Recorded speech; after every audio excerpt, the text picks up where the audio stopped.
এর প্রতি আসলে সরকারের কি দায় এবং কি করা উচিত? আসলে বাংলাদেশের সাংবাদিকদের উপর বা সংবাদ কর্মীদের উপর যে নির্যাতন, হত্যা, এগুলো নতুন কোনো কিছু না। এটা ধারাবাহিক একটা ফসল আমি বলবো।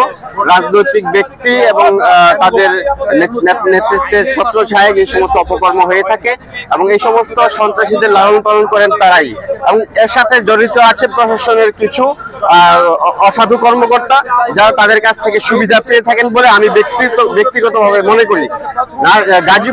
গাজীপুরে যে আসাদুজ্জামান তুহিন, আমার ব্যক্তিগত জানা মতো আমি তাকে চিনি এবং তার সাথে আমার মাঝে মধ্যে যোগাযোগ হয়। সে একজন নির্ভীক সাংবাদিক আমি বলতে পারি। অন্যায়ের বিরুদ্ধে সে সবসময় কলম ধরেছিল।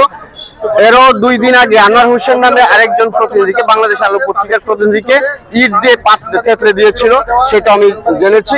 এই যে পরপর 3 দিনের মধ্যে 2টি ঘটনা, এটা আসলে আমাদেরকে অনেক ভীত সন্ত্রস্ত।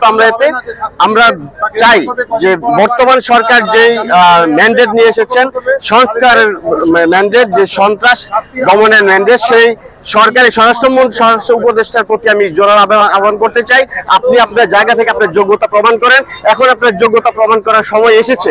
আর যদি আপনি আপনার যোগ্যতা প্রমাণ করতে না পারেন, তাহলে দয়া করে আপনি এই পদটি ছেড়ে দিয়ে দেন। কারণ আমরা সবাই আতঙ্কের মধ্যে আছি। আমরা সাংবাদিকরা, বিশেষ করে আমরা যারা নির্ভীক সাংবাদিক করি, পেশাজীবী সাংবাদিক, তারা আতঙ্কে আছে। আর যারা পাচারের সাংবাদিক, তাদের আমাদের কিছু বলার নেই। ধন্যবাদ।